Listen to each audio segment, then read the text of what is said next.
All right, well, as you can imagine, lawn pros are taking a lot of calls right now about the lack of rain. We haven't seen much rain since the middle of last month, and your lawn could be suffering because of it. No worries, though, we have some help. Terry Jungles is with us from Total Lawn Care. Did you see some of those Facebook comments, Terry? I did. I was like, I'm letting Mother Nature take care of it. I know, but it's time to jump in. We Yeah. gotta help. So our lawns are a little different than a forest or a field, somewhere. Right, so right. we kind of manicure them and have pure pressure. We don't have to have the greenest lawn in the world, but we got to keep them alive at this point. Yeah, keep them alive. Okay, so what do we need to do? I mean, just a little bit is better than nothing, or what do you recommend? Yeah, so it's been about 5 weeks since we had any measurable rain, and the lawns would be okay for 3 to 4 weeks, but now we're getting to that point.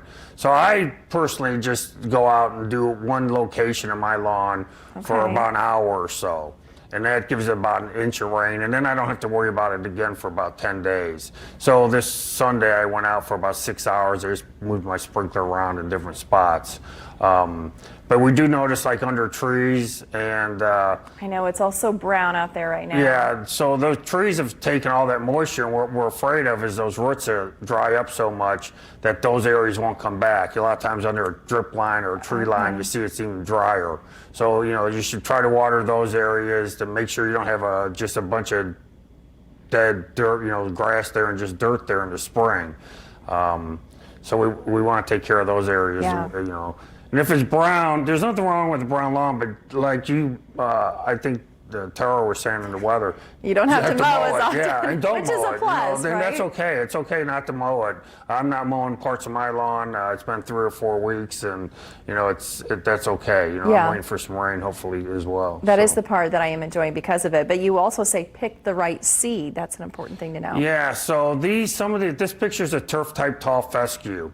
And, I know when I look at bags at the lawn care, the lawn sections of some of the hardware stores, they have creeping fescues and chewing fescues, red fescues. Those are shade grass seeds. You don't want to put those in a sunny area. This is a turf type tall fescue. We've gone to these almost exclusively. They're water tolerant grass. You don't have to water them as much. This one we had up here before, it had not been watered all year, and even though we had some dry periods there in July, that it still looked good. So try to use this better grass seed than just. It makes a difference, and you can be stuck with it for as long as you have the lawn. So. Okay. Well, this next one I think is interesting. You say mow high. I argue with my husband back and forth with this, and I know you guys are right. But it's one of those things that's like, oh, I feel like, in the thick of it, you're mowing so often. And he's like, no, you don't want to mow too short. So tell me what we need to know about that, Terry. Yeah, so the taller the plant, the deeper the root system. And so we don't have golf course grasses in our lawns, and they're meant to be mowed at 3.5 to 4 inches. That helps cool the ground temperature as well, doesn't expose the crown of the plant.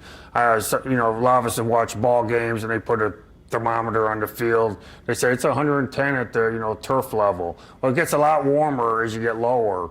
And if you keep the grass tall, it helps shade out the ground, helps outcompete weeds. A lot of weeds that people have grow in rosettes. Yeah. And when we have a taller leaf on our plant, on our turf plant, it helps outcompete for space and light. And so we can keep our weeds thinner too. And it's just we're an organic kind of organic-y company that.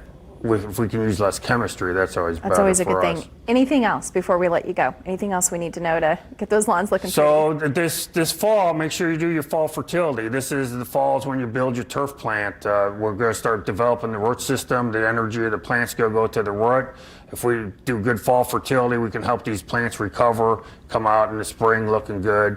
It's not something you want to skip, even though your lawn looks brown right now. Hopefully, in a couple of weeks, we'll start getting the rains and develop that turf plant from underneath, and that'll give it a good, healthy foundation. Yeah, taking those steps now, I know, can make a difference for later on, for sure. Terry, thank you so much. Of course, we'll put your link to your website on our website, IndyStyle.tv. Appreciate the tips. All right, thank you. All right.